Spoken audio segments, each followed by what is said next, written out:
Tonight we sail into a moonlit ocean, no compass, no map, and definitely no GPS. Just you, a canoe carved by hand, and the infinite shimmer of stars stretched above you like a glittering ceiling. The ocean breathes beneath you, its surface pulsing in long, low swells. You're part of a legacy older than most nations, one where survival depends on your ability to read the sky, the sea, and even the birds circling overhead. It's dark, but not silent. The soft hiss of waves plays like a lullaby. You're barefoot, skin salty, fingers calloused from rope. Every night, you glance upward not just for wonder, but for direction. You know which stars should be where, when, and how fast they move. You don't just look at the ocean, you listen to it. You feel its muscles shift beneath you like a giant creature turning in sleep. Of course, if this were real life and not a sleepy bedtime voyage, you probably wouldn't survive this. Seriously. No modern gear, no emergency radio. Just raw intuition, generational wisdom, and a constant chance of being swallowed whole by the Pacific. So, before you get comfortable, take a moment to like the video and subscribe, but only if you genuinely enjoy what I do here. And let me know in the comments where you're listening from and what time it is where you are. I love seeing our little bedtime crew stretch across the globe. Now, dim the lights, and let's ease into tonight's journey together. You ease into your canoe, a sleek double-hulled Varka laced with sennit rope and designed to skim the Pacific with minimal resistance. Your companions murmur in the dark, adjusting the sail. The canoe creaks, but not unhappily. It's made to dance with the waves, not fight them. Your first star is already rising on the horizon, H. Clee, the star of gladness. It's what will carry you east tonight. Polynesians did what most sailors wouldn't dare. They ventured out across the largest, emptiest ocean on Earth using nothing but their senses and inherited knowledge. No written charts. Just memory.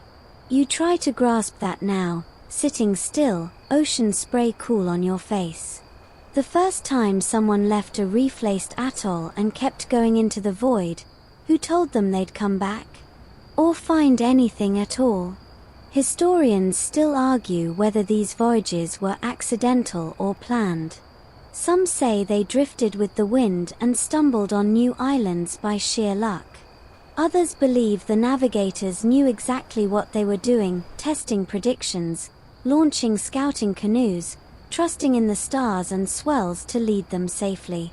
Tonight, you're choosing to believe in the latter.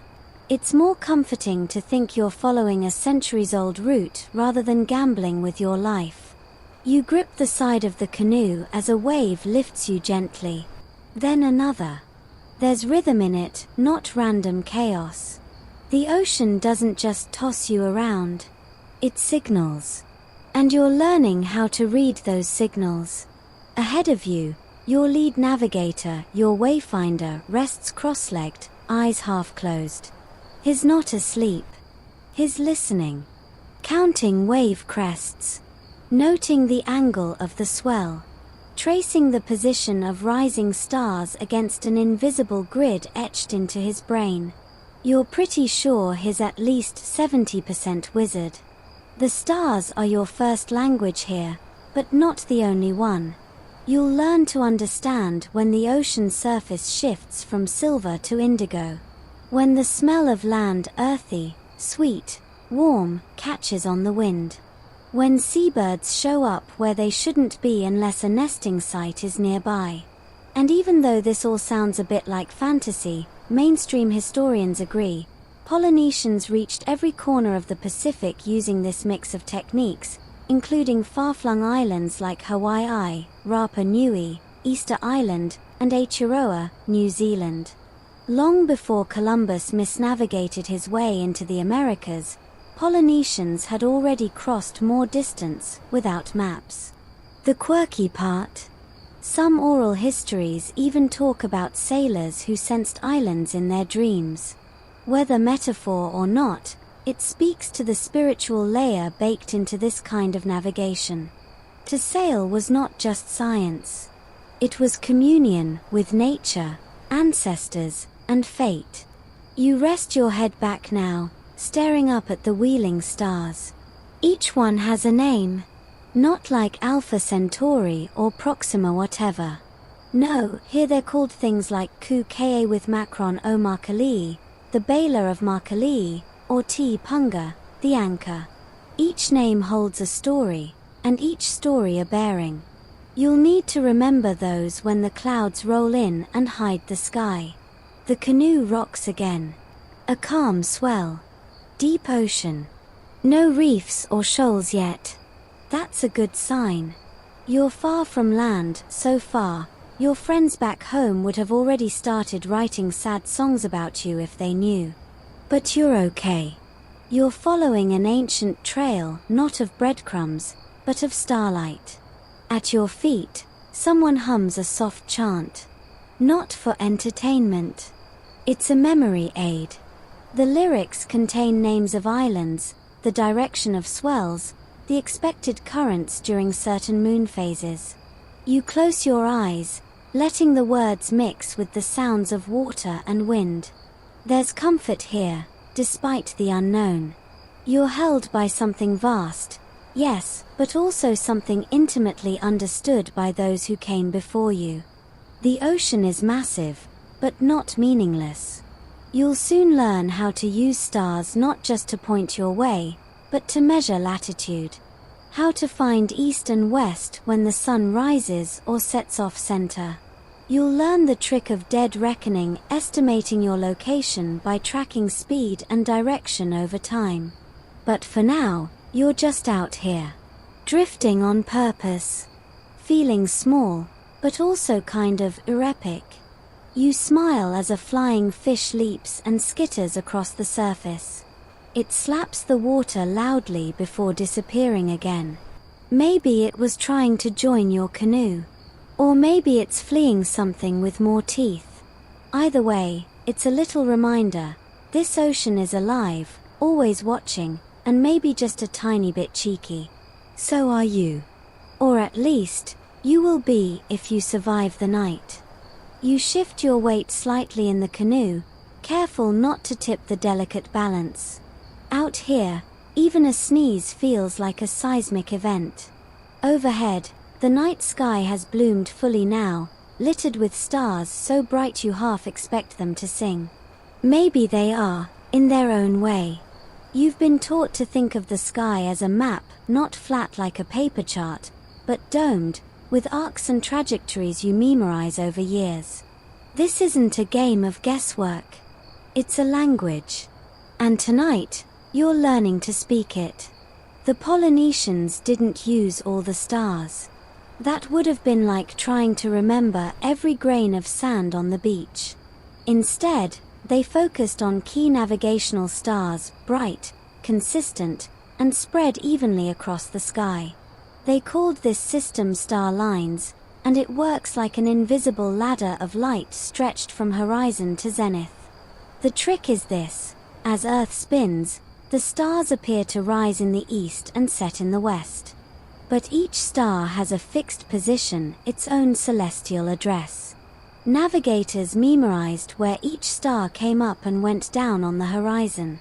So if H Clee rose just over your left shoulder and set off your right knee, that meant you were on the right heading. If it shifted, so did you.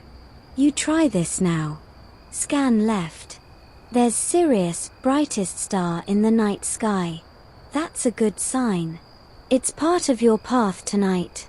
You mentally draw a line from its rising point across the heavens. That's your highway, and your canoe is just one tiny speck traveling its shimmering lanes. The beauty is, multiple stars rise and set in specific pairs. When you travel east, you memorize which stars come up first. When you turn around and sail west, you use the opposite star pair. It's like flipping the constellation script, but the notes still make music. One fringe story you've heard, probably over fish and fermented coconut, is that some navigators used stars not only for direction, but for timing births and migrations of marine life. You can't confirm that yet, but it's plausible. The same systems that guided boats also guided entire island lifestyles. When the Pleiades rose just before dawn, it might be time to plant taro or build a new canoe.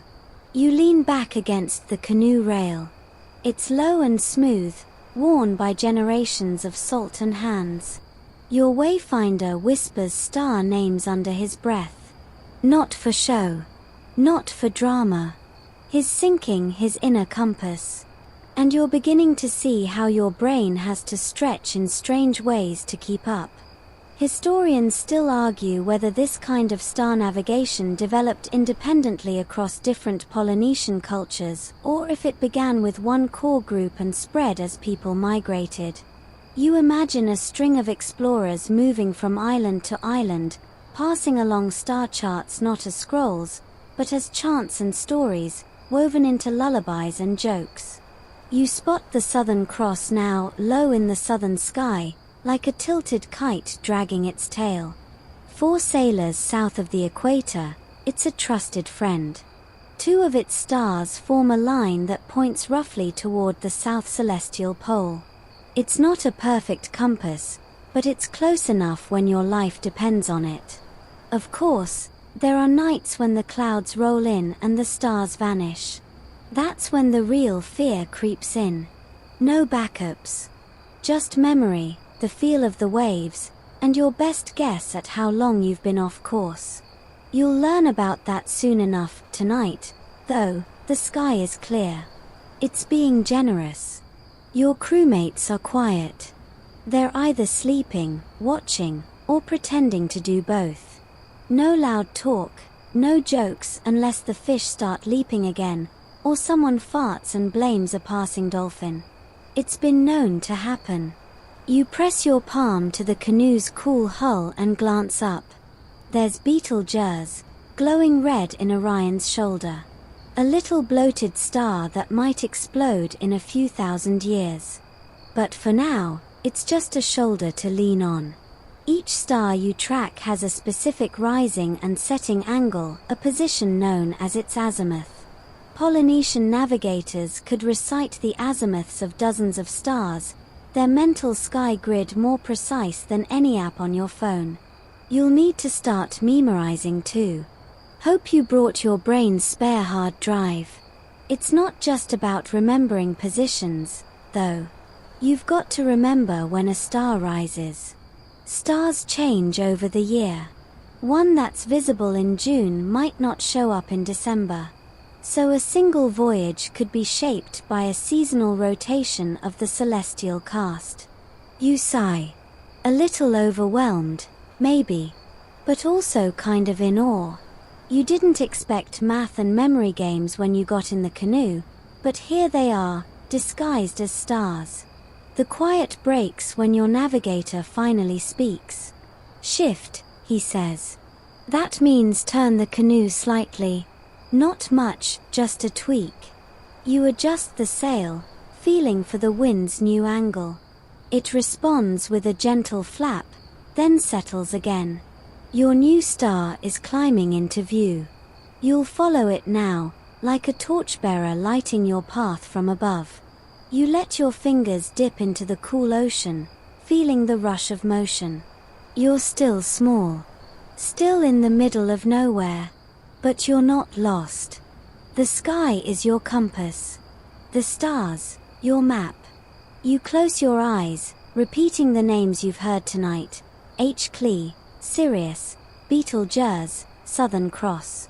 Each one a spark, a friend, a reminder that even in darkness, you're never truly alone. You're starting to get the hang of it, looking up at the sky not just for beauty, but for direction. Tonight, your job is to recognize constellations, not as whimsical drawings like a hunter or a crab, but as tools. Practical, trusted tools with personalities sharper than your auntie's gossip. The stars aren't just twinkles in the void, they're road signs. Giant, glowing street names nailed to the dome of the sky. And your eyes flick from one to the next as if you're scanning traffic lights at midnight. Let's start with Orion's belt. You spot it almost instantly. 3 stars in a neat little row, glowing like someone strung fairy lights across the heavens. It's one of the easiest constellations to find, and for good reason. Across cultures, from Greek myths to Pacific lore, Orion shows up. But Polynesians didn't care that he was supposedly a hunter. Here, Orion's belt is known by names like T. Kakao or Tortoru, depending on where you are, and it points you toward the equator when it sets almost due west. You follow the line down and your eye catches Sirius again, the blazing blue-white eye of the sky, the brightest fixed star visible from Earth. On some islands, it's called Kaulua or Rohua, and when it rises, it often signals a change in season or weather pattern. Some navigators called it the Star of Joy, probably because it meant you weren't sailing in circles. Now your gaze shifts to the Southern Cross crux, if you want to get technical. 4 stars forming a small but bold kite shape. From your canoe's deck, it sits low in the sky, angled just enough to suggest where the South Pole lies. In the Southern Hemisphere, it's your best friend. When the magnetic compass starts acting flaky, crux keeps steady. But here's something you probably didn't expect. The stars don't just guide your direction. They rotate. Every hour, they spin around the sky like a giant cosmic carousel. You sit, hour after hour, watching them tilt and arc. A star that was directly ahead will slowly swing off to your side. And if you're not paying attention, congratulations, you've just started heading toward Tahiti instead of Samoa. That's why Polynesian navigators didn't just know where a star rose, they knew when it rose, and how long it would stay visible at a certain heading before another star took over as the next guide. Like a baton pass in a relay race, only the track is made of stardust and ocean. Historians still debate how much of this star lore was universal across the Polynesian Triangle. Did every navigator use Orion's belt the same way? Did the Marquesans read the sky like the Tongans did? Some evidence suggests local variations, but the core ideas, star paths, rise-set angles, seasonal movement, seem astonishingly consistent across thousands of miles.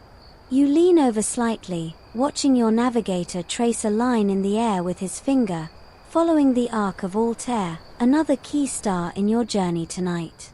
You're learning that constellations aren't just clusters, they're lanes. Think of them as ancient highways, each star rising and setting along a predictable trajectory. Follow enough of them, and you can string together a course across open ocean. It's not as rigid as modern navigation, of course. No one here's working with coordinates like 13 degrees south, 171 degrees west. It's more like a dance, adjusting the sail here, shifting your weight there, keeping the bow pointed toward a star that's due to dip beneath the sea in exactly 3 hours. If you do it right, you'll land on the same speck of island your ancestors hit 500 years ago, without ever pulling out a ruler. One fringe account you heard, maybe from an old canoe builder chewing dried pandanus, claims some navigators could feel the stars. Not see, feel. Like the energy of each celestial body vibrated through the canoe frame. Sounds far-fetched, sure. But out here, where the sky is your ceiling and the ocean is your floor, who's to say what's impossible? Your back aches a little from the long watch. You stretch slowly, careful not to rock the canoe. One of your crewmates hands you a piece of dried breadfruit, salty, chewy, and suspiciously shaped like a starfish. You thank him with a grunt and chew in the dark, staring up at Vega now. Another star in your ever-growing list. Vega's helpful, too. It rises in the northeast, rides high in the sky, then sets in the northwest. Useful when you're crossing toward Micronesia. You mentally pin its position like a sticky note on the blackboard of the night.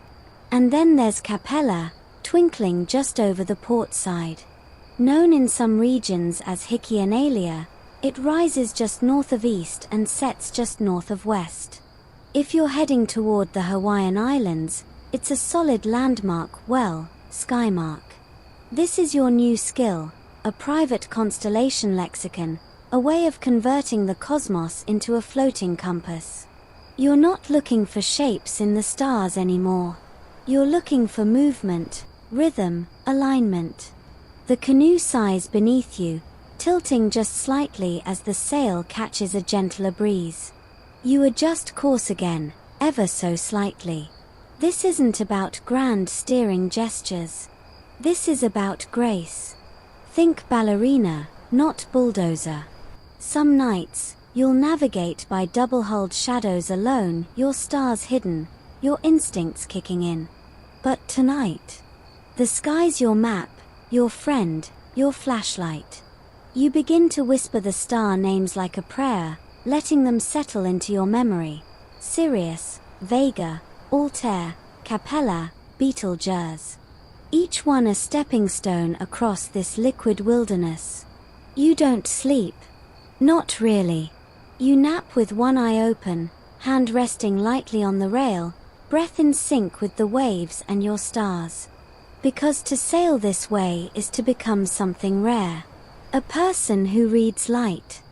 The stars are fading now, melting into the slowly brightening edge of the sky. Dawn is creeping in, soft, silvery, and a little rude. You blink a few times, trying to hold on to the constellations just a little longer, but they slip away like dreams when you wake up too fast.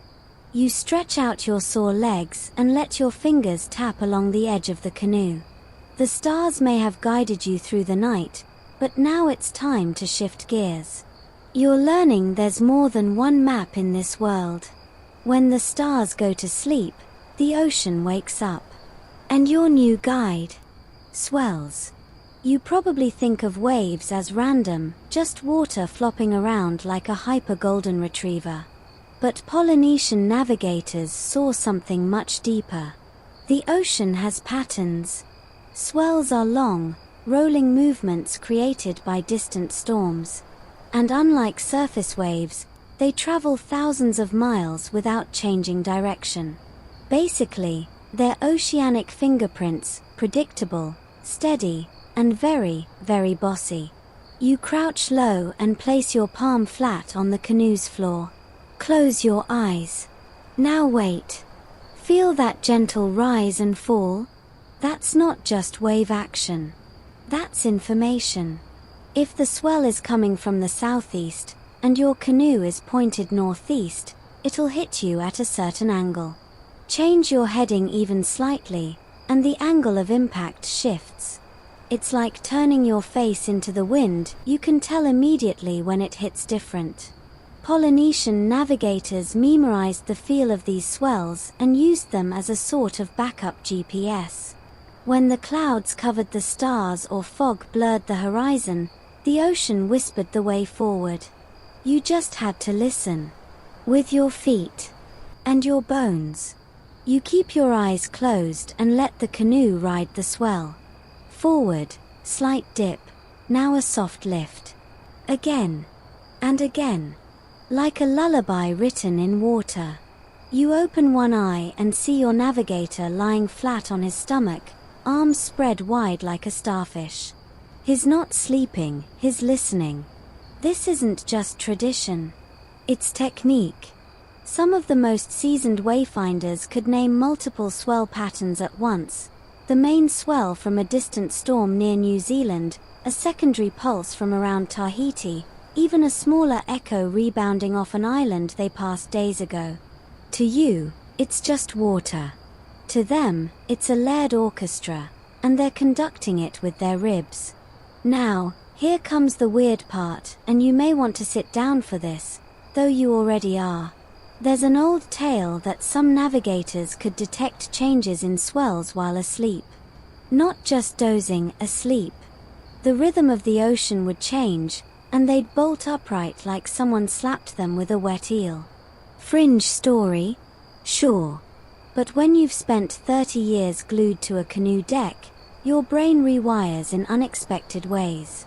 Historians still argue whether this swell sensing ability was more learned or instinctive.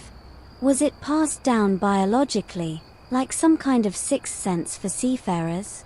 Or was it just the result of endless hours spent barefoot on the ocean, building up a mental map one wobble at a time? You shift your weight again. Now try kneeling. Feel the way the boat rocks side to side. That slight diagonal tug. That tells you a swell is crossing beneath you at an angle, probably from the east-southeast. Now rotate your body slightly. See how the movement changes. You're doing it. You're reading water like Braille. The ocean becomes your co-navigator. It's not fighting you. It's guiding you. Even when the sky betrays you and the wind throws a tantrum, the swells remain loyal. You glance out across the sea. No islands in sight. Nothing but blue on blue.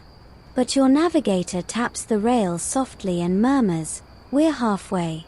Halfway? How does he know? Turns out, the shape and rhythm of swells change subtly as you cross vast distances. When you're closer to an island, you might feel a reflected swell, a smaller echo bouncing back from land, even if that land is still far below the horizon. To the untrained backside, it's imperceptible. To a Polynesian navigator, it's a neon sign flashing land ahead. Here's another fun tidbit. Some say navigators used their testicles to detect subtle swell shifts. That's right, balls to the hull. Supposedly, the nerve density made it easier to pick up micromovements in the canoe. Scientific consensus? Murky at best. But if you're ever stuck in the Pacific with no instruments, well, consider all options. Jokes aside, the ability to read swells was no less advanced than modern sonar. It took time, patience, and a willingness to get intimately acquainted with the ocean. Like, very intimately.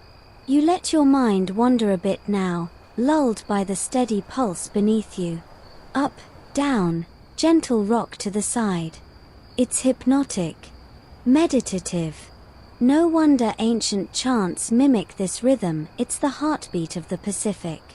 One swell pattern, known as hiki, was particularly important. It's the long, steady swell associated with prevailing trade winds, consistent and trustworthy. Others, like Moana Yulu, were more chaotic, warning of storms or distant turbulence. You're starting to catalogue them in your mind, assigning names, feelings, and even colors. Hiki feels green. Moana Yulu feels gray, stormy, sour. The swells never lie. They don't glitch, crash, or run out of battery. They're always there, humming along beneath your canoe, whispering secrets in a language most people have forgotten. By now, your skin is tacky with salt, and your stomach is rumbling. Someone passes you a strip of dried tuna, which you chew slowly, grateful for its quiet flavor and protein punch. You stare down at the ocean as the sun finally climbs free of the horizon. The surface flashes gold for a second, then settles into a gentle, endless blue. And in that moment, you get it. You're no longer just a passenger. You're part of something bigger. The canoe. The sky. The sea. A human being using nothing but instinct, memory, and rhythm to find a pinpoint of land in a planet-sized ocean. The navigator taps again. A new swell. A new direction. You shift slightly. The canoe obeys. Your legs are cramping a little now, but that's okay. You shift your weight and settle back into a squat, one hand steadying you on the smooth wood of the canoe. The swell beneath you hums its usual rhythm, but now you notice something strange. A sharp, rapid flutter of motion in the corner of your eye. A shadow. Then a high, piping cry overhead. You look up. Birds. They're circling, just a few at first, their white underbellies catching the sun, wings tipped like brushes dipped in black ink. They look casual, but if you know what you're seeing, it's anything but random. It's direction. It's distance. It's proof you're getting close. You're learning now that birds, like stars and swells, are part of this ancient, silent GPS system. Only this one has feathers, attitude, and very loud opinions about your fishing snacks. Seabirds are the final scouts of the navigator's toolkit.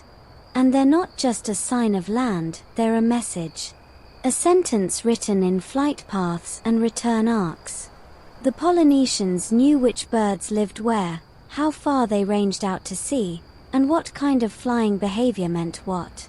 Take the Manu OK, the white tern.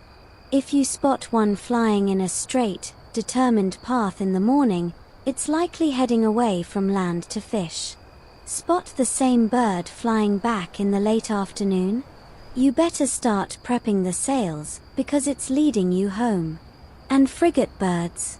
Those dramatic, pirate-looking birds that never land on the ocean.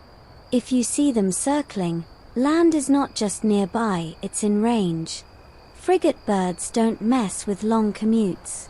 They're like the guy who refuses to drive more than 15 minutes for dinner.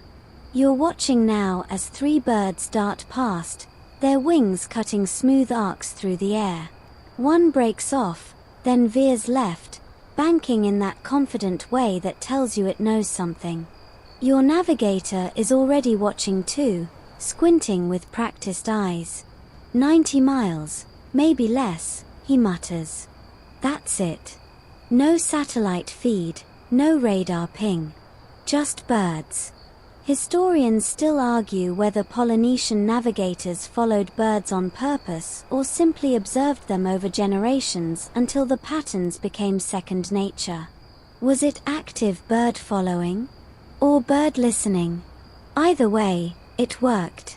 There's a story you hear as you nibble a scrap of dried coconut, more myth than manual. A tale of a navigator who kept a cage of trained birds on his canoe. When the sky grew thick with clouds, and the swells stopped making sense, he'd release one. If the bird circled and came back, he'd sigh and wait. If it flew straight, arrow-like, never hesitating, he'd point the bow in that exact direction and trust it. You try to picture yourself doing that now. Unlatching a reed cage, holding your breath as the bird takes flight, praying it doesn't just spin in a sad little circle and land on your head. There's something charming about it, part magic, part science. But there are practical reasons too. Birds are territorial. They don't wander aimlessly. White terns and nardis nest on land and only travel about 40 to 60 kilometers out. Beyond that range, they're unlikely companions. So if you're seeing them, you're getting close. You shift your eyes to the horizon. It still looks empty. Just sky smudging gently into water. But now you know better. Now you believe there's something out there. You're not guessing, you're reading clues. There's even a kind of timing to the birds. Morning departures. Evening returns. If you miss the rhythm, you miss the meaning. If you spot a seabird heading east at noon, that tells you nothing. But catch it moving west with a fish in its beak at sunset. Now you've got data. You glance at the canoe's prow, still slicing forward, steady as ever. The sail hums in the breeze like a drum skin, and you realize your ears are tuned, now, too, not just your eyes and skin. There's another type of bird to watch for, the shearwater. Sleek, speedy, and hilariously named. These guys skim the water like skaters. If you see them in groups, zigzagging low to the surface, you might be near a reef system. Maybe even an atoll. And here's the fringe story of the night, because of course there is one. Some legends say there were navigators who dreamed of birds before they saw them, that their ancestors would come to them in sleep, wearing feathers and speaking in riddles, pointing the way toward unseen land. Is that poetic metaphor, folklore, or just the subconscious mind doing its work? No one knows. But you find yourself quietly hoping for a dream like that tonight. Now the sun is higher, and more birds are appearing. They come in 2s and 3s, tracing lazy loops in the sky, dipping low, then rising again. You start to recognize the rhythm of their flight. It's not just flying, it's scouting. One bird vanishes into the haze ahead, and your navigator doesn't even look up this time. He's already shifting the sail. You're altering course now, just slightly. A little lean to the west. You watch the horizon. Is that a shadow? It's nothing. Or maybe it is. Maybe it's a smudge of palm fronds just at the edge of vision. Maybe it's the trick of sunlight bouncing off a low sandbar. Either way, you know what's coming. The canoe sighs again beneath you, like it knows too. There's another bird now, perched on the rail for a brief second. It looks at you sideways, tilts its head, and then flits away. It doesn't need to stay long. It's already told you what you need to know. The day deepens now, bright and glassy, with the kind of sun that presses into your scalp like a slow-cooking panini press. You're sweating, of course. Everyone is. But you're also grinning a little because the birds were right. The horizon has changed. It's no longer just an endless canvas of blue. There's a subtle bulge there, a little green rise that refuses to be a cloud. Land. You're still hours away, but that doesn't matter. Seeing it, knowing it's real, is like biting into a mango you didn't even know you'd packed. Sweet, cool, and just what you needed. But this section of your journey isn't about the destination. Not yet. It's about your craft, the canoe that carried you all this way across a blank and brutal sea. You run your hand along its frame, tracing the lashings, the joints, the smooth, worn timber. This thing is alive, or at least it feels like it. It creaks when it's thinking. It groans when it's tired. And when the wind hits just right, it sings. Polynesian canoes, waka, WAA, vaka, depending on where you are, weren't just boats. They were floating cathedrals. Built without nails. Without blueprints. Without written plans. Everything was memorized, handed down by master builders whose knowledge was considered sacred. You didn't learn canoe building. You inherited it, like cheekbones or bad knees. You're standing now, wobbling a little as the canoe gently rocks, looking down at the twin hulls lashed together with endless coconut fiber cord. Not a single metal spike. No screws. And yet this thing has held together through roaring seas, typhoon tantrums, and days of silence so deep you wondered if the world had ended behind you. That cord. It's called Senate. It's made from coconut husk, twisted and braided with the kind of patience that could make a monk weep. It's stronger than it looks, flexible, salt-resistant, and replaceable in a pinch.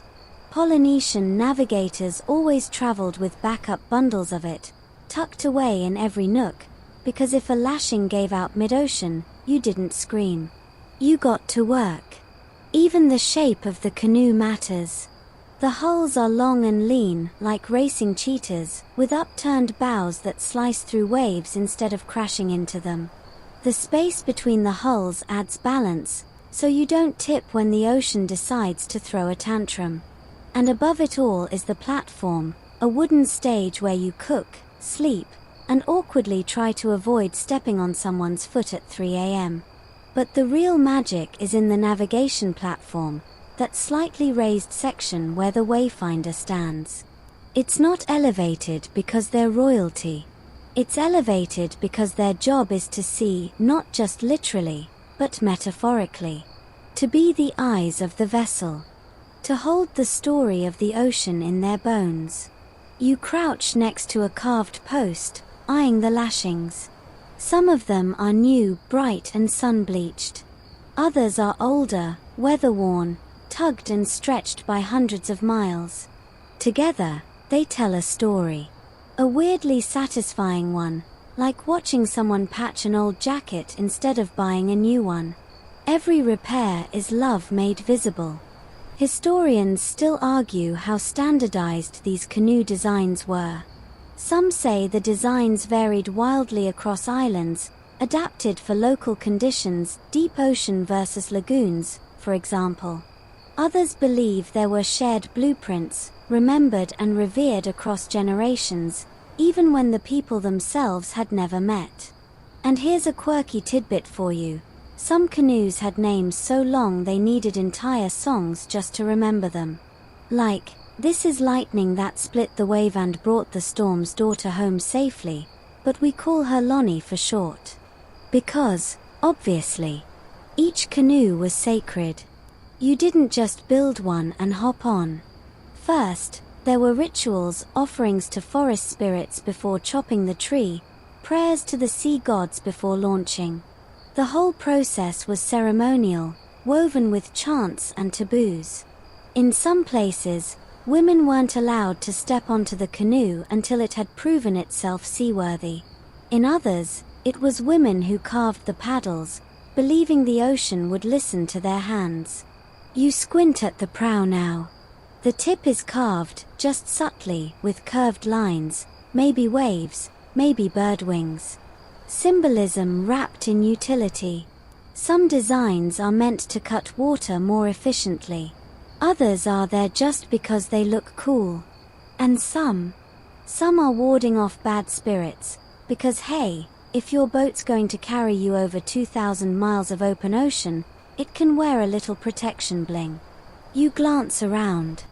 The deck is cluttered, lived in. There's a fire pit made of stones lashed into place. Yeah, fire on a wooden canoe, bold choice. A few gourd containers, some fishing tools, and someone's very questionable hammock that keeps sagging in the middle like it's given up on life. And yet, this floating village moves. Swiftly, silently. Not as fast as a speedboat, sure, but with a dignity that makes you sit up straighter. Like it's not just trying to get somewhere, it's trying to deserve the arrival. Here's a fact most people don't know. Polynesian canoes weren't just for island hopping. Some of them were absolute units, massive, double-hulled vessels capable of carrying 100 people, plus animals, food, and precious seedlings. It was less leisure cruise and more mobile civilization. You blink up at the sail now, an upside-down triangle catching the wind just so. It flutters, adjusts, tightens. You adjust with it, the way you've learned to. The canoe isn't just transportation anymore. It's teacher, home, partner. It creaks again underfoot. You smile. And now the land is clearer. Green. Rising. You can make out the shape of a reef, the sharp black dots of trees, maybe even the hint of white sand. But still, no one cheers. No one claps. This isn't a victory lap. It's just the next moment in a line of millions. The canoe glides forward. It's not done yet. Neither are you. The land is calling now, gently but insistently. Your feet itch to touch something that doesn't sway. The salt clings to your lips, and you're imagining the crunch of shoreline under your toes, but hold that thought. You're not there yet. First, there's a test. You're approaching what navigators call the landfall zone, a mysterious, invisible ring where everything changes. The ocean starts to behave differently. The clouds shift. The wind carries a faint trace of soil, of warm leaves, of life. If you're lucky and you've read everything right, you'll reach land. If not, well, you drift until you do. Or you don't. No pressure. Right now, you're looking for the subtle signs. The reef-reflected swell is one of the biggest. Out in open ocean, swells are long and rolling, spaced like lazy dancers. But as you get close to an island, especially a low one, you'll see those swells suddenly rebound. They hit an underwater reef and bounce back, creating interference patterns, little zigzags in the rhythm. You feel it first through your knees, then your lower back. A kind of wobble, not alarming, just different. Like someone added a spoonful of jazz to your classical ocean symphony. Your navigator doesn't say anything. He just tilts his head and watches the horizon like it owes him money. He's searching for another clue, cloud stacking. Over certain types of islands, clouds behave strangely. They pile up, fluffing into huge formations like whipped cream on a volcano. The science.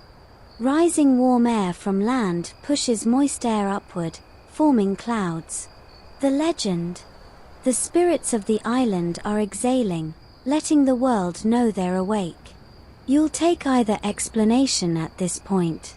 Both mean the same thing, you're close.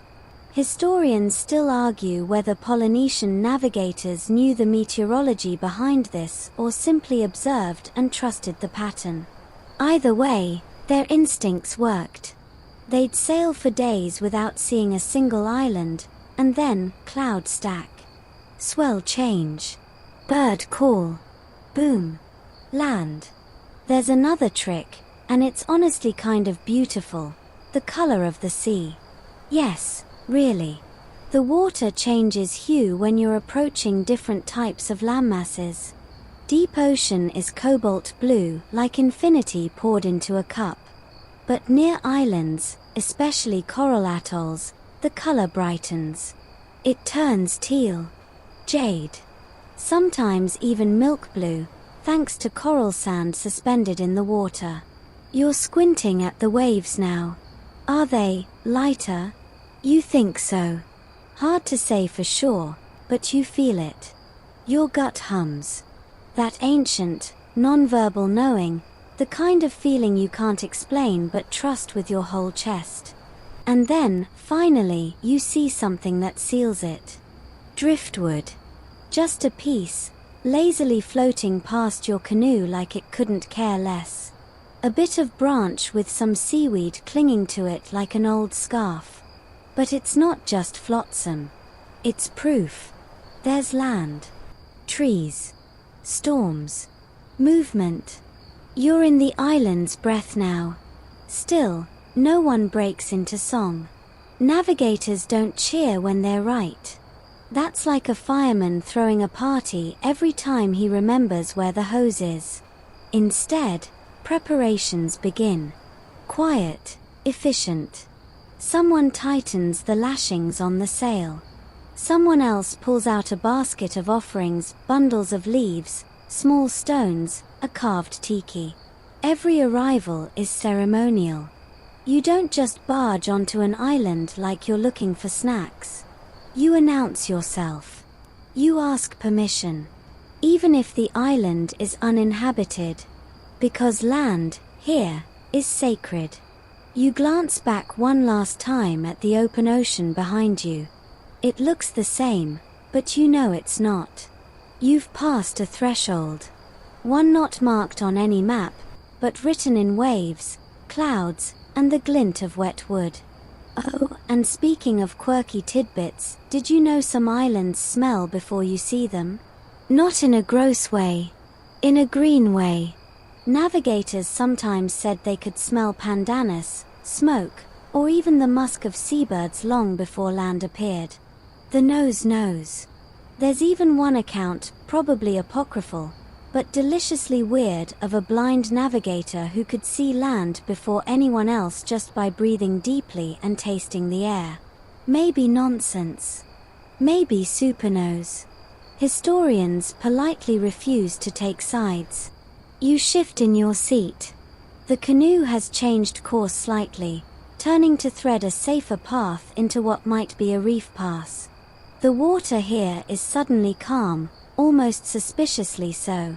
Like a cat pretending not to care while it plans world domination. You lean over the edge. Below, the ocean changes character again. The bottom is visible, just a flash, a swirl, a suggestion of coral. You see a darting fish. Then another. You haven't seen fish in days. This is real. You're close enough now that your crew begins humming. Low, wordless. A pre-landing ritual. Not loud. Not demanding. Just enough to keep the nerves steady and the spirits respected. The swell flattens further. The canoe drifts more than it sails now. Your navigator's fingers skim the water. Not to test temperature. Just to say hello. The land ahead is still shrouded in light mist. A few palm trees lean like gossips, whispering to one another over the incoming tide. You see birds perched, not flying. The air smells like crushed leaves, warm mud, and something faintly spicy. You're almost there. Almost. And if you're wondering how the Polynesians managed to do this, navigate thousands of miles with zero tech, just memory, sky, birds, and gut, well, maybe it wasn't zero tech. Maybe they were the tech. The canoe. The navigator. The sea itself. One big organic circuit, running on chance, wind, and an ocean-sized database encoded in story. You sit back, exhale, and feel the canoe shift again beneath you. There it is. The island rises like a secret finally told. You made it. The canoe noses in like it's shy, slipping between coral arms toward the shallows. The water now is so clear it's indecent, you can see every twitch of sand, every suspicious little crab peeking from under a rock like it's worried you brought drama. The sail drops. The paddle handlers rise. The hull glides on momentum alone. And then, you feel it. Bump. Not a jarring crash, just a gentle nudge. Like the island saying, okay, enough. You're here. Your foot touches sand. It's hot, gritty, and alive with tiny shifting particles. You half expect it to purr. You wobble a bit, because land legs are a myth, turns out. After weeks at sea, walking on solid ground feels like learning to stand on a trampoline that's plotting against you. But you're grinning. The canoe crew unloads in practiced silence. Water gourds, taro bundles, sleeping mats, all carefully handed down and laid out like sacred relics.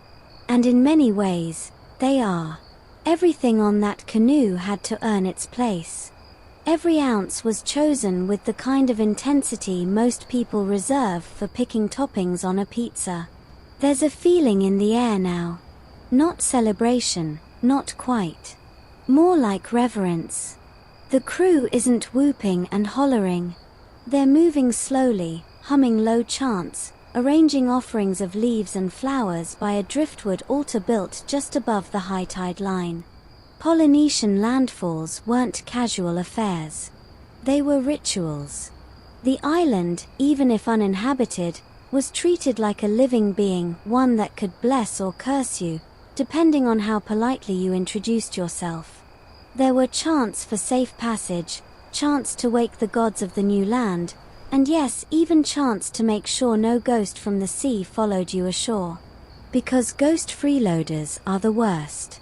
Your navigator, the guy who's been squinting at birds and stars and waves for the better part of forever, steps onto the island last. He pauses, presses both palms to the earth, and breathes deep. No words. Just connection. The others wait for him to finish. This is his moment. You watch as the group starts searching the shoreline, eyes sharp for clues. They're checking for signs. Has this island been visited recently? Are there footprints? Shell middens? Smoke trails? It's not just curiosity. It's safety. Landing on someone else's turf without permission could cause serious trouble. Polynesian societies weren't always chill, some were highly territorial, and surprise guests were occasionally greeted with clubs instead of coconuts. Still, there's no panic here. The island looks untouched. Wild. Green. There's a freshwater stream trickling nearby, flanked by trees so glossy they look fake. Pandanus. Breadfruit. Coconut. Edible. Useful. Promising. Here's your mainstream historical fact. Many of the islands the Polynesians reached were entirely uninhabited before them. Places like Hawaii, Easter Island, and New Zealand, Aotearoa, weren't just destinations, they were blank pages. New homes. The people who made landfall here weren't tourists. They were settlers, pioneers, astronauts of the sea. Think about that for a second. You're standing on Mars, basically, but with better snacks. And now for a quirky fact. Some Polynesian explorers reportedly carried a special pig on these voyages. Not for eating. For listening. Yes, pig-based prophecy. If the pig freaked out as you neared land, it was considered a bad sign. If it chilled and snorted approvingly, you were good. It's unclear how many pigs were excellent navigators, but it's a vibe. Historians still argue whether these landfalls were intentional or accidental. Did navigators always know exactly where they were going? Or did some islands get discovered by accident, canoes blown off course, crews improvising survival with grit, skill, and a dash of luck? The evidence is mixed. Some believe in ultra-precise intentional routes, memorized and passed on. Others say, hey, sometimes you just drift and hope. The truth may lie somewhere in between, planned voyages peppered with a few wild surprises. But here's what nobody debates. Once they arrived, they stayed. These weren't just visits. They were foundations. Islands became hubs, new homes, cultural bloom spots. People adapted. Languages shifted. Canoe building techniques evolved. What started as a single landing turned into entire civilizations. You climb a small hill now, feet squelching in mossy earth.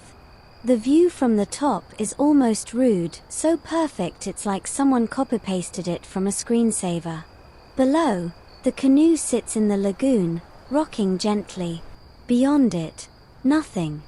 Just blue. Blue and more blue. And the weird realization that all of it, was your road. You sit under a tree and watch your crew.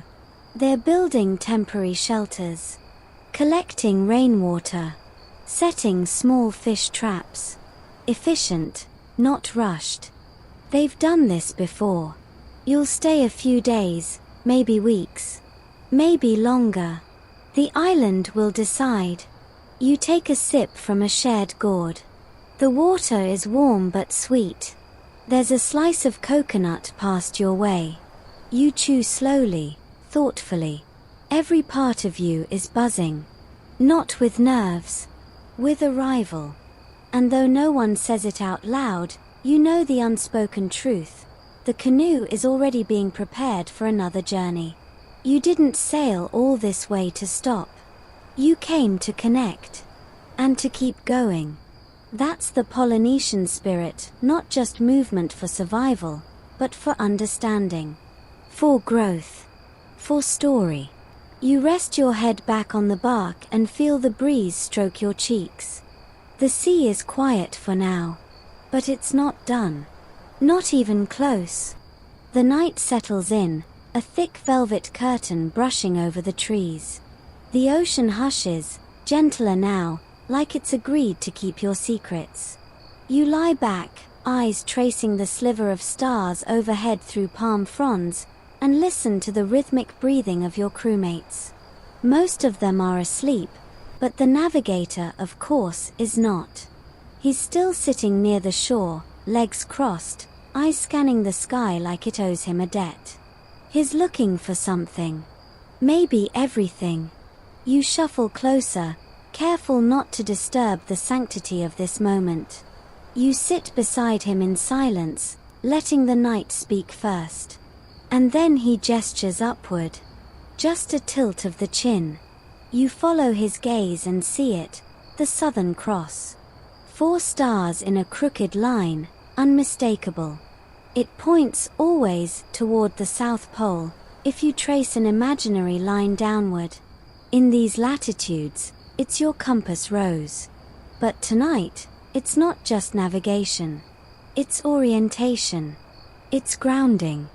The navigator begins to murmur, low and slow, naming constellations in a sing-song rhythm, each word carefully placed, like beads in a necklace. These aren't just pretty stars. They're a star compass, a living, shifting dome of direction. As Earth rotates, the stars rise and set at predictable points. Master navigators knew where each would appear on the horizon during every season. They memorized hundreds. Think of it like a celestial subway map with exits, detours, and favorite transfer stations. Instead of street signs, you have Arcturus. Instead of traffic lights, Aldebaran. You're not just looking up, you're reading the sky like a language. You might think it's all about the big, obvious stars. The ones everyone knows. But no. The best navigators also learned the darkness. The gaps. The places where stars should be. These were just as meaningful. One of the most fascinating quirks. Navigators sometimes trained themselves to see patterns not in the stars, but in the spaces between them. Like negative space art. Think constellations carved out of absence. It's a whole new level of perception. And no, your TikTok-addled brain is not ready for it. Still, you try. You squint, shift, breathe. And slowly, just maybe, you start to see what they saw. Not just stars. Not just points. But patterns. And suddenly, the sky is no longer a ceiling. It's a map. A dance. A layered, breathing scroll. It whispers, "Go this way. You belong here. And also, don't mess this up." Here's your mainstream fact. Polynesian star compasses weren't abstract ideas. They were formal systems, taught through oral tradition and physical models. In some cultures, navigators stood inside massive circular huts with notches marking where stars rose and set. They'd rotate slowly, reciting positions and seasons until it was second nature. And the quirky bit. One early European visitor swore he saw a Polynesian navigator name a star that didn't even exist. He pointed. The navigator said, "That one leads to the land of no tomorrow." Was it a joke? A metaphor? An actual star that's since faded? No one knows. But it stuck. Some even refer to it in old logbooks as the ghost star. Historians still argue whether these constellations were standardized or varied wildly by island group. Some say each region had its own mnemonic stories and celestial relationships. Others believe there was a shared core across the entire Polynesian triangle, from Hawaii to Aotearoa to Rapa Nui. The debate continues, mostly over bowls of lukewarm academic coffee. Back at the shoreline, your navigator stops chanting. He reaches into his pouch and pulls out a small carved object, bone, maybe, or shell. He turns it over in his palm, then hands it to you. It's a tiny star compass, etched with concentric rings and points, worn smooth by years of handling. A learning tool. Or maybe a memory anchor. He smiles, the kind that says, "You're not ready yet, but you will be." You tuck the object into your wrap. It feels like a promise. Now the stars shift again. Another constellation rises, Orion's belt, tilted low on the horizon. You know this one. It's familiar, comforting, like an old friend showing up at just the right time. But tonight, it also marks direction. The canoe will leave soon. Not tonight, but soon. The navigator is testing the sky, the winds, the feel of the island. Not all islands give you permission to stay. Some are stepping stones. Some are chapters. You think about the other stars. The ones still beneath the horizon. The ones not ready to rise. They're coming. One by one. A slow procession of cosmic breadcrumbs. You lie back on the sand, which is surprisingly warm still. A crab skitters by your ear and you don't even flinch. You're too tired to be startled, and honestly, what's a crab going to do that the ocean hasn't already tried? The stars pulse above you. The trees whisper beside you. The sea, now a memory, hums at your back. Sleep doesn't just come. It arrives. Like a tide. Like a story without an ending yet. And in that final moment, just before your thoughts drift into nonsense, you realize something. You're not lost in the stars. You're found by them. You wake before dawn, not because someone shakes you, but because something calls you. The kind of quiet pull that drifts through dreams and nudges your eyelids open without ever saying a word. It's still dark, blue-black and chilled, but the air has changed. It's brisker, sharper, as if the island itself is exhaling. You hear the navigator moving nearby, his footsteps deliberate, his breath steady. The others begin to stir too, murmuring, stretching, gathering supplies like they've rehearsed this scene 100 times. Because they have. This is the part of the voyage where things shift. The canoe isn't a wild explorer anymore. It's a messenger, a bridge, a whisper running from island to island. You've landed, you've learned, and now, you share. Polynesian voyaging wasn't just a series of one-way conquests. It was circular, rhythmic, relational. The canoe didn't go once and vanish. It went back. And again. And again. Think of it less like discovery, more like opening a dialogue between islands, cultures, cousins. That's the core of Polynesian expansion, connection. You didn't settle and forget. You linked. Through story, trade, marriage, and myth. The ocean wasn't a wall. It was a hallway. So now, you help load the canoe again. But this time it's different. You're not just packing taro and gourds, you're packing knowledge. A new chant, a carved idol, some preserved fish, seeds from unfamiliar trees. A message to bring home. Or maybe somewhere entirely new. You hear laughter from one of the younger crewmates. He's holding up a dried bird wing, flapping it dramatically and claiming it sings directions. Everyone groans. It's an old joke, he tells it every time. But the truth is, birds do matter. A new island means new birds. And new birds mean more data. You've probably caught on by now that Polynesians were wildly perceptive, but birdwatching? That was an elite-level skill. Different birds had different flying ranges. Some circled islands. Others flew straight for land and back again.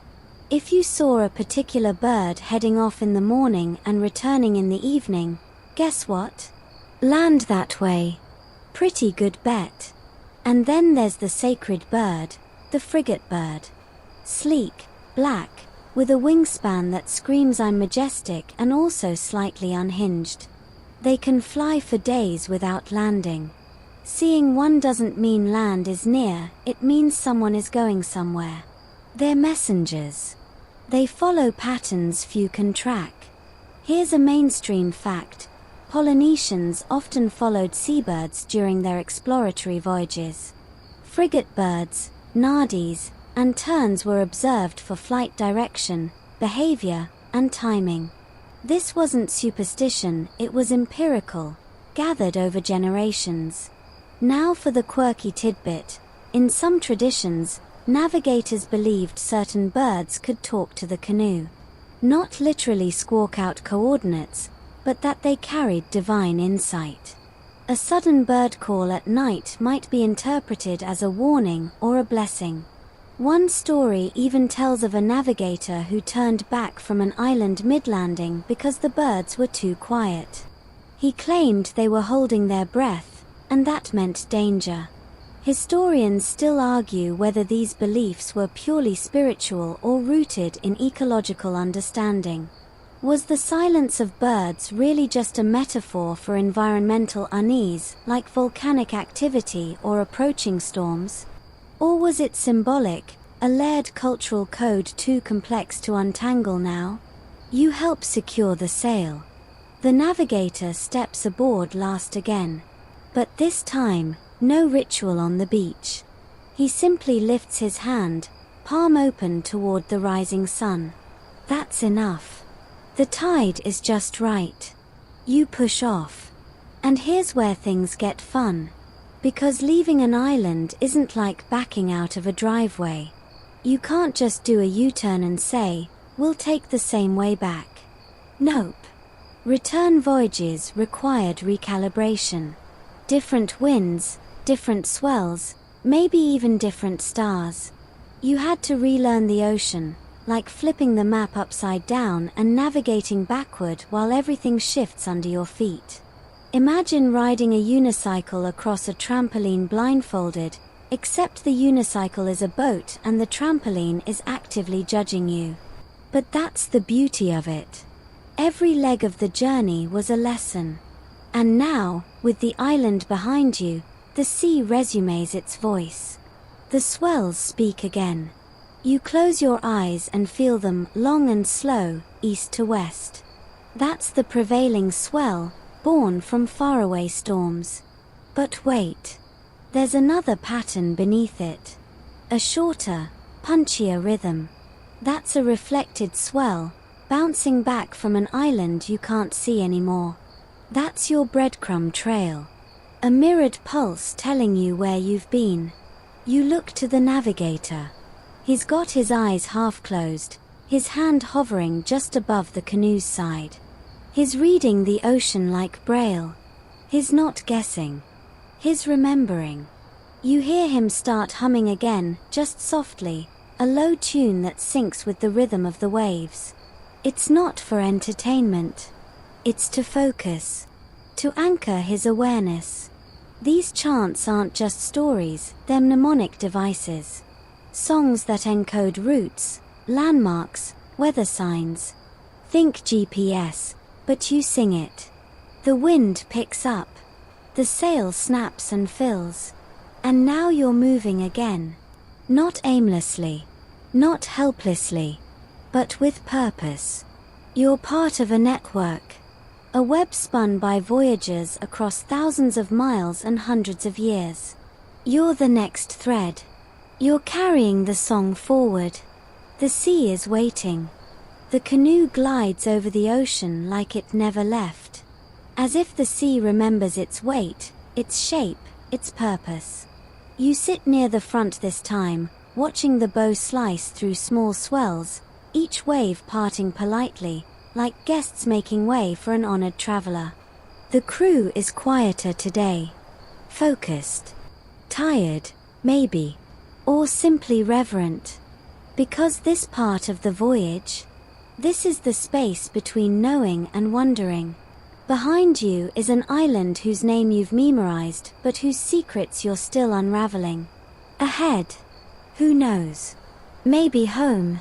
Maybe another stop. Maybe open water for days. And yet, you don't feel lost. You feel carried. The navigator's presence pulses at the back of the boat. He's not steering with an oar today, he's steering with feel. You watch him tilt his chin slightly toward the east. A correction. Then again, toward the west. A subtle readjustment. He's playing the swells like piano keys, See, swells aren't just waves. They're fingerprints. Born from wind patterns far away, they travel the ocean like slow-moving thoughts. Polynesian navigators could distinguish multiple overlapping swell directions and use them to maintain course. Even on a cloudy night, when stars vanished behind a stubborn sky, the swells stayed. Reliable. Intuitive. Here's your mainstream fact. Swell-based navigation was a cornerstone of wayfinding. Navigators identified patterns like the dominant trade swell and secondary cross swells, using the feel against the hull or even their own bodies to determine direction. Some would lie on the deck, flat on their backs, letting their ribs read the rhythm. But here's your quirky tidbit. There are stories, half smirked, half believed, about navigators training their feet to listen to the sea. Supposedly, they could detect changes in swell direction by feeling subtle shifts in their toenails. Toenails. Yes. Historians mostly chalk this up to exaggeration, but deep down, you kind of want it to be true. And speaking of historians, they still argue whether swell memory was consciously trained or passed down more instinctively. Was it a learned skill, honed through decades of repetition? Or a kind of inherited muscle memory, embedded in the bodies of voyaging families? No one can quite agree. Which feels fitting. Because the sea doesn't like to be pinned down either. The sun climbs higher, and the clouds begin to play tricks. Puffy white bluffs on the horizon mimic distant land. You squint, hopeful, then let it go. The navigator doesn't react, so neither do you. That's the rule now. There's a rhythm to the day. Bail water. Adjust sail. Eat a bit of dried coconut. Listen. Watch. The canoe becomes its own small universe. You settle into its logic. One of the crew starts telling a story. Something about a sea turtle that followed a canoe for 3 days straight, only to vanish the moment land came into view. Some say it was a guardian. Others say it just liked the smell of their bait. Either way, everyone nods solemnly. Sea turtles get respect. Suddenly, the navigator points. Not at the sky. Not at the sea. At the clouds. You lean over the side and try to follow his gaze. There, barely visible against the horizon, is a streak of cloud that's oddly flat on the bottom. Wider. More stable. It's not a rain cloud. It's not windborne. It's something else. He nods again. Land is near. How does he know? Because Polynesian navigators didn't just read stars and swells. They read cloud formations. Land causes moisture to rise and create unique cloud shapes.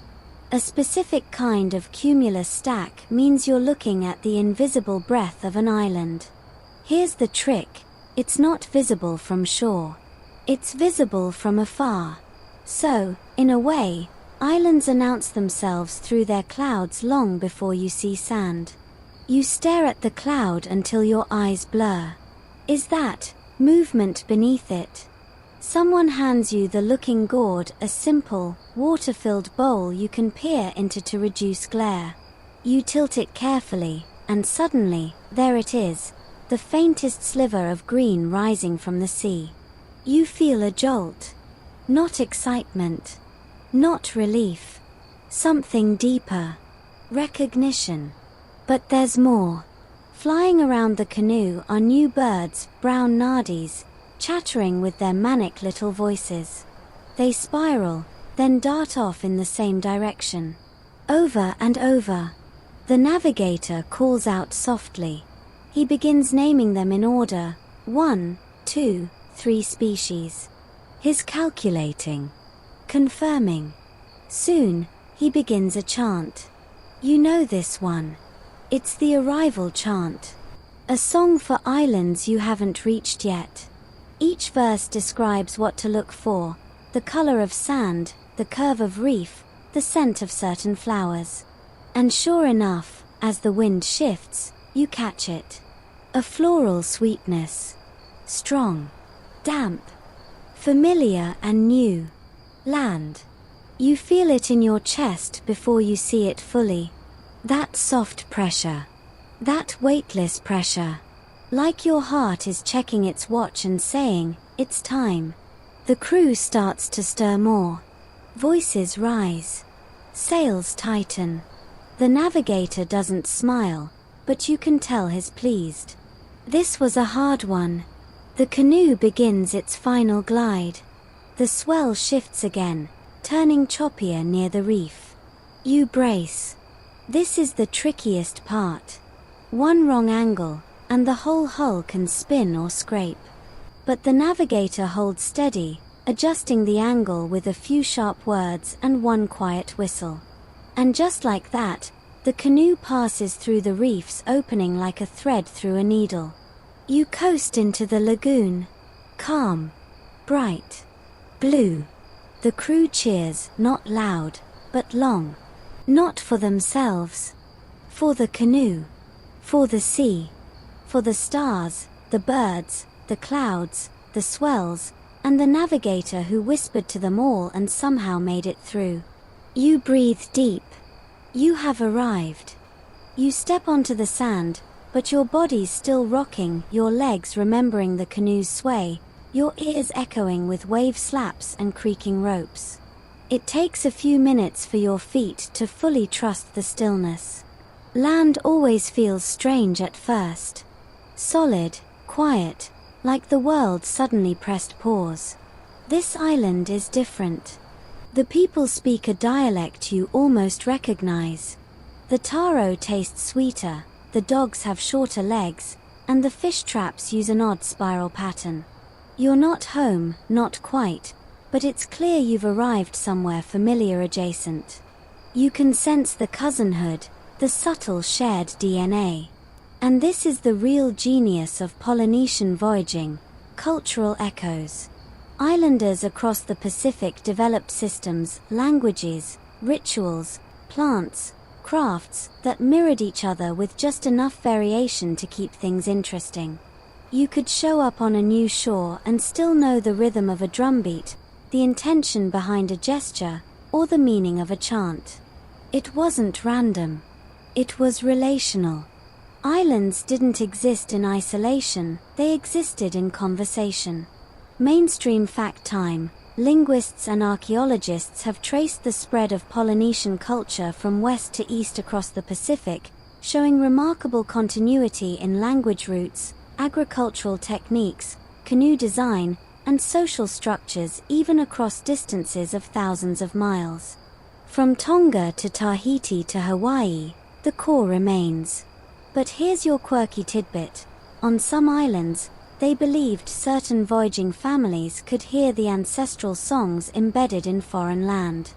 Literally, that the island would hum to those with the right bloodline. One navigator claimed he followed a dream chant sung by his grandmother, and when he arrived at an unknown island, the wind carried that same melody over the cliffs. Goosebumps. Yeah.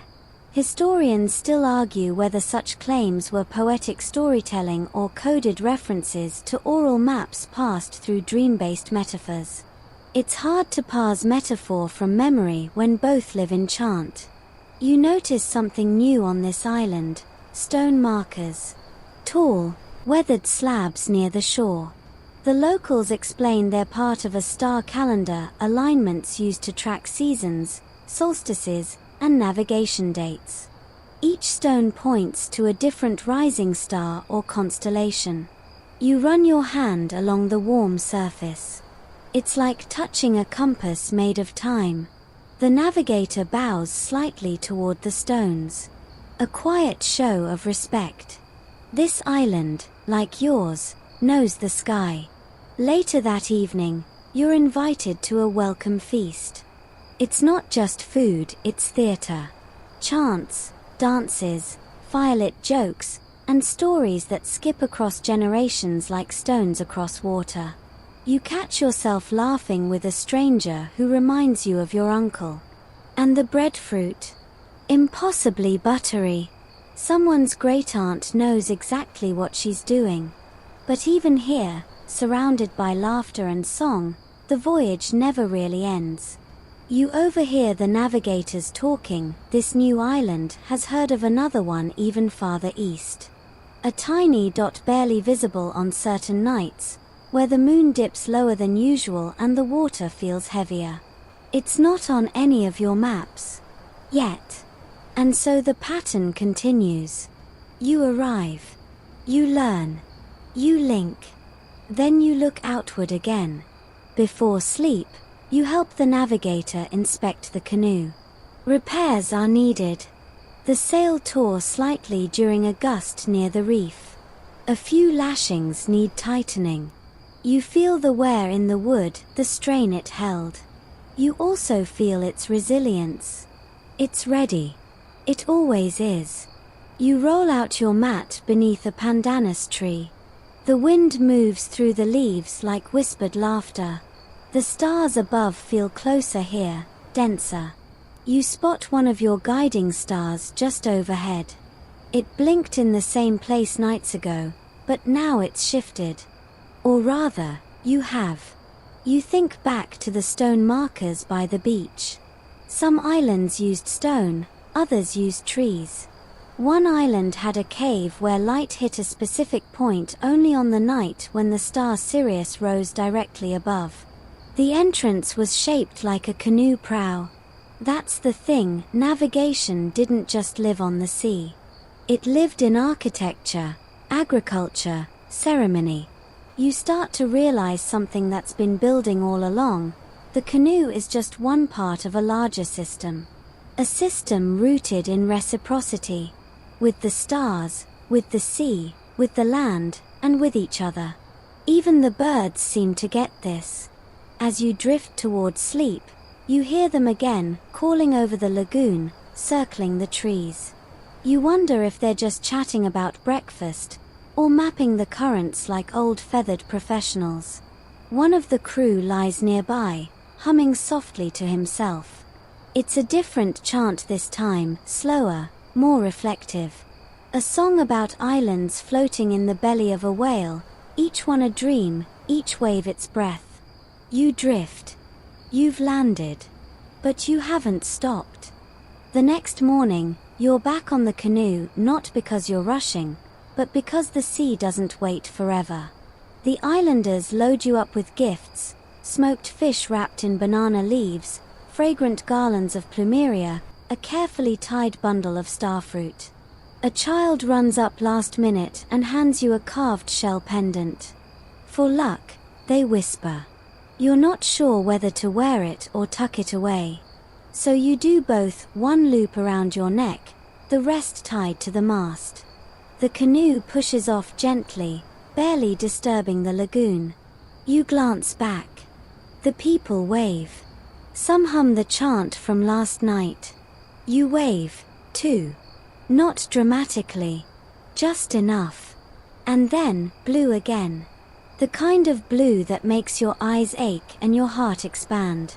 You're heading east, toward a place most people don't even know exists. But your navigator knows. Or rather, he trusts that he will know once the sky, the swells, and the birds begin to speak again. Today, it's the birds who lead. Polynesian navigators didn't just use birds as scenery, they used them as scouts. Some seabirds fly far out to fish but always return to land at night. Others never stray more than a few dozen miles.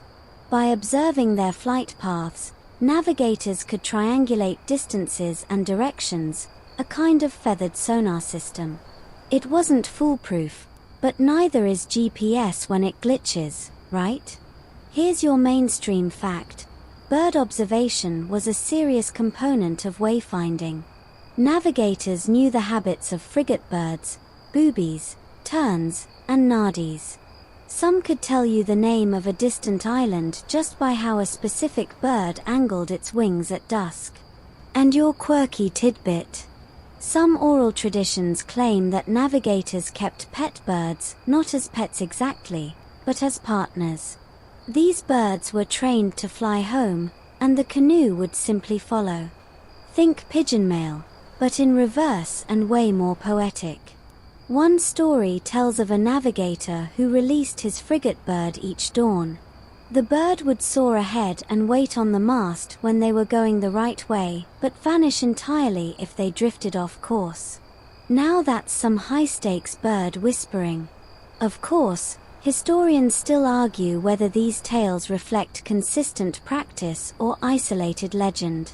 Some suggest they're metaphorical birds as symbolic guides rather than literal ones. Others insist the practice was real but rare, due to how hard it is to train a bird that literally owns the sky. Back in your canoe, you spot a tern looping back and forth, always toward the same quadrant of horizon. Your navigator watches, waits, then smiles, ever so slightly. He adjusts the sail. You're chasing a bird now. Midday grows heavy. The sun sizzles against your skin. You drape a damp cloth over your shoulders and try not to move too much. The wind falters for a bit, and the canoe slows, lolling on gentle rolls like a half-sleeping cat. That's when the navigator does something you haven't seen before. He begins to sing directly to the sea. Not loud. Not performance. Just soft syllables under his breath. A conversation, not a concert. It's an old chant, you realize. A lullaby for the ocean itself. A reminder that the canoe is a guest here. That your bones, your teeth, even your breath, all came from the same salt as these waves. You are not above the ocean. You are inside it. The wind returns. That night, the stars are back in full force. It's as if the clouds remember they're not the main characters and gracefully bow out. The navigator rises and begins his nightly rounds. One by one, he traces the constellations with his finger. T. Carpa, the steering canoe, Ka Lupe o Coelho, the flying kite, and of course, Te Waka o Tomererity, the great canoe of stars. These constellations aren't just beautiful. They're tools. Each one gives a line, a reference point, a clock hand ticking toward dawn. And here's a surprise, you start to recognize them, too. Not by name yet, but by pattern. Your eyes now scan for clusters. You squint for brightness. You note which ones rise first and which sink slower. You're learning, even when you're not trying. Another quirky oral tale floats to mind. A navigator once claimed that if you squinted at the sky long enough, the stars would rearrange themselves for you. That they'd lean down slightly, offering clearer paths. The storyteller insisted it had to be done with one eye open and the other softly closed, while holding your breath and humming. Sounds ridiculous, until you try it. And weirdly, it does feel like they shimmer differently. The stars stretch across the dome of night like points on a drum skin. And you're the fingertip that taps between them. Sleep comes in shifts tonight. You doze against the side rail, lulled by wave slap and hull creak. When you wake, the stars have shifted, and the navigator's face is lit by starlight. His mouthing coordinates to himself, not numbers, but rhythms. Phrases. Chants. You don't interrupt. The wind changes again. Cooler now. A hint of something. Moisture. Vegetation. Or is that just your imagination getting hopeful? No, he smells it too. The navigator sits up straighter. Points again. More birds now. And a cloud bank that looks oddly familiar. Land. Not yet. But maybe soon. And not just any land, the edge. The easternmost dot they've only heard about. Rumored. Hinted. The place where the sun kisses the sea first, where the ocean begins to turn inward. You adjust your pendant. It's warm against your chest. You're close now. Closer than ever. The horizon lies deceptively calm, just an even line of silver where sea and sky agree to pretend they're separate. But your navigator doesn't look at the horizon. His gaze is about a hand's breadth above it, where the clouds begin to pulse, just slightly. Not billow. Not storm. Pulse. He lifts his chin and mutters, reflected lagoon light. It sounds like a blessing. That's how land announces itself before it can be seen, by casting its glow into the underbellies of clouds. Water reflects. Light bounces. And certain types of clouds, flat, wide-bottomed, turn glassy when there's shallow reef beneath them. You'd never notice this from a cruise ship. But from a double-hulled canoe that creaks like an old song, it's obvious. Your navigator confirms with the swell pattern, long, rolling curves that have begun to diverge. The ocean is behaving like it has to go around something. You feel the change in your knees before your eyes register it. Then comes the smell. It's hard to describe, green but not grassy. A little like wet rope, a little like warm sugarcane. Not strong. Just present. Like someone opened a door a few rooms over. You're not the only one who notices. The crew begins moving with quiet urgency. Not panic. Just readiness. Lashings are checked. Sails trimmed. Even the fire pit stones are retied to prevent rattling. Mainstream fact, long-distance navigators could detect land from over 50 miles away using cloud reflections, bird flight, swell disturbances, and smell. And yes, some of them trained their noses. Historians call it odor navigation, though that makes it sound like a joke. But to Polynesian voyagers, that scent was survival. Quirky tidbit incoming. One legend says a blind navigator once led an entire fleet to a new island guided solely by the smell of specific shoreline flowers. When asked how he knew it wasn't just drifting fragrance, he said, "Because the flowers were calling me by name." Honestly, not even Google Earth can compete with that level of personal invitation. Historians still argue whether such stories are literal truth or poetic metaphor. But let's be real, if you could smell mangoes in your sleep and use them to find your way across the ocean, wouldn't you? By mid-morning, there's no doubt. The shape of land begins to harden in the distance. Not a mirage, not a guess, there it is. A mountain like a sleeping dog. A shoreline so flat it looks painted. Coconut trees thinly stitched across the interior like commas between paragraphs. You're seeing a place no one from your island has seen in generations. Maybe ever. Everyone quiets. Even the birds. The canoe slows, not dramatically, but respectfully. You're entering the presence of something. An arrival deserves reverence. As you approach, you see that the island is ringed with reef. It glows turquoise in the sun, a halo just beneath the surface. The navigator gestures to the left. There's a gap in the reef there, deep water, safe passage. You don't ask how he knows. He just does. Inside the lagoon, the water stills. It's like drifting into a breath held by the planet itself. Fish dart like living jewels beneath you. You spot coral fans the size of your canoe's hull. The paddle dips and doesn't even ripple. There's a jetty up ahead, simple, stone-built, weathered. And a group of people standing near it. Watching. Waiting. Some wave. You recognize nothing and everything. The canoe docks. You step out. Sand again.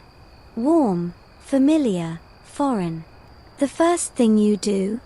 Touch the ground. Not ceremonially, instinctively. Just a flat hand pressed to the earth. It feels like welcome. And then, drums. Low, slow, spaced like a heartbeat.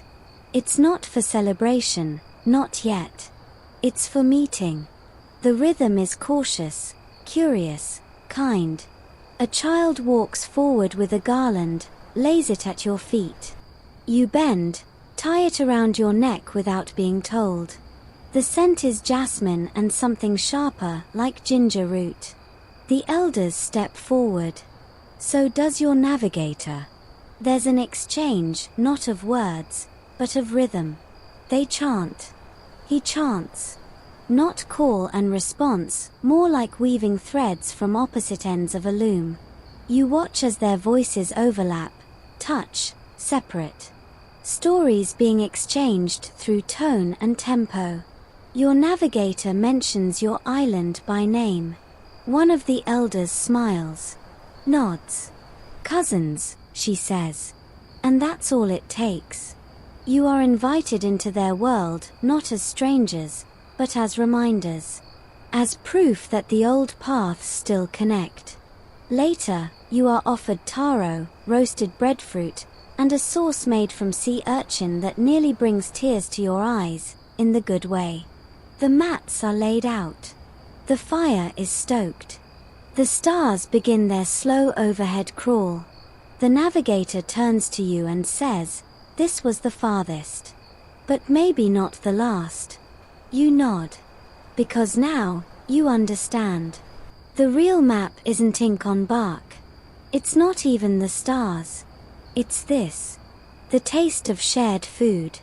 The pattern of a stranger's chant that ends in a familiar note. The quiet, thudding certainty that you've added a new island to your inner sky. And somewhere, just beyond this reef, you know another waits. That night, you lie on a woven mat, your head resting on a folded kapa cloth.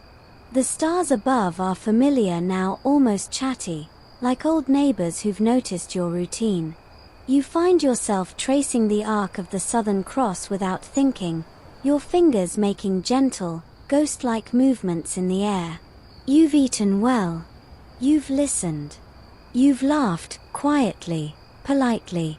And now, with a full belly and salt still in your hair, you're tucked into the lullaby of another island's night. The breeze carries the sound of gentle surf and rustling palm fronds, like the ocean is whispering to the trees and the trees are politely whispering back. You're still smiling at the memory of an earlier moment, a dog, no bigger than a coconut, tripping over its own excitement as it escorted you through the village. A kid called it Captain Canoe, and the name stuck. Captain Canoe is probably curled up nearby, equally sun-drowsed and dream-heavy. You wonder, just for a second, how the people of this island made their way here, who their first navigator was. Maybe they followed the same birds. Maybe they recognized the same pulse in the swell. Maybe they smelled the flowers calling their name, too. Mainstream fact, some of the farthest reaches of Polynesia, places like Rapa Nui, Easter Island, and Aotearoa, New Zealand, were settled only after multiple voyages, separated by decades, even centuries. The first landings weren't always permanent. Sometimes it took more than one generation to commit. And the quirky tidbit. Some voyaging traditions claim the canoe's name mattered as much as the navigator's skill. If a canoe was named for a powerful ancestor or a sacred wind, the journey was believed to be protected. One canoe was said to be so spiritually tuned that sharks escorted it the entire way to its destination. Personally, you'd prefer dolphins, but hey, beggars can't be choosers.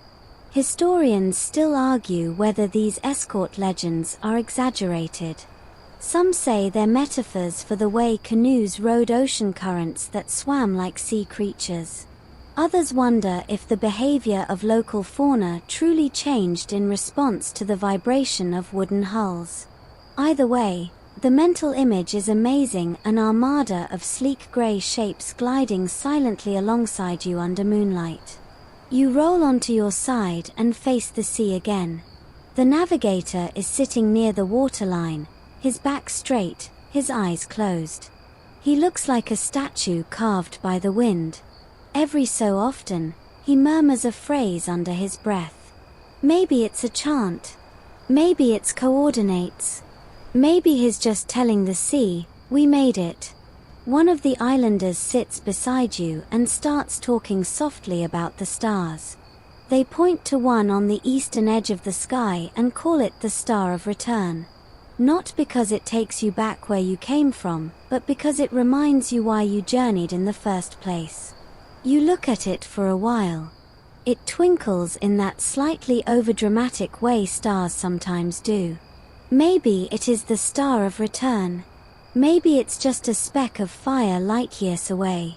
But tonight, you let it mean what it wants to mean. And then, something unexpected, the navigator stands and gestures to you. You rise and follow. The canoe is still there, bobbing gently in the shallows. He walks you toward it.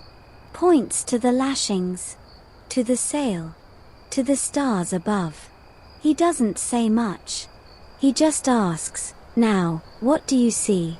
And here's the thing, you actually have an answer. You talk about the curve of the swell. About how the stars are not just lights but lines. How birds fly like compass needles and how certain clouds pulse with reflight. You talk about smell, sound, rhythm, the space between paddles. You talk about how the canoe isn't on the ocean, it's part of it. He listens. Then he grins. That's good, he says. Now forget half of it. You blink. Next time, you'll learn the rest. It's a joke, sort of. But also not. You laugh. He laughs. The sea sighs. Even the stars seem to giggle a little. Then the two of you sit side by side on the sand, saying nothing. Because sometimes the best stories are told in silence. The breeze cools. The fire dwindles. And somewhere nearby, Captain Canoe snores. You lie back down. The journey is over. But maybe, in a way, it's just begun. Your eyes drift shut. The stars shimmer overhead, old and unhurried. And the ocean, eternal and amused, hums you into sleep. As your breath slows and your thoughts soften, you're still adrift, not on a canoe this time, but in your own mind. The stars are gentler now, just soft pulses behind your closed eyelids. The sway of the sea becomes the rise and fall of your chest. The gentle thump of your heart mirrors the rhythm of the paddles, gliding through cool water, steady and calm. Imagine the warm air wrapping around you like a woven mat, the hush of the breeze slipping through palm leaves, and the scent of salt and earth blending into a kind of lullaby. No sounds startle. No thoughts demand. Just the distant echo of chants spoken in a language older than paper, older than memory, still floating over the sea. You are exactly where you need to be. The journey isn't gone. It's just resting inside you now, like a sleeping bird folded under your ribs, waiting for morning. Let that feeling of arrival stretch across your limbs. Let your breath lengthen. Let your muscles forget how to hold tension. You're safe here. The ocean's still rocking you gently. The navigator still keeps watch. And the stars? They're still charting the slowest, most patient path across the sky. There's nothing left to do tonight. Just drift. And dream.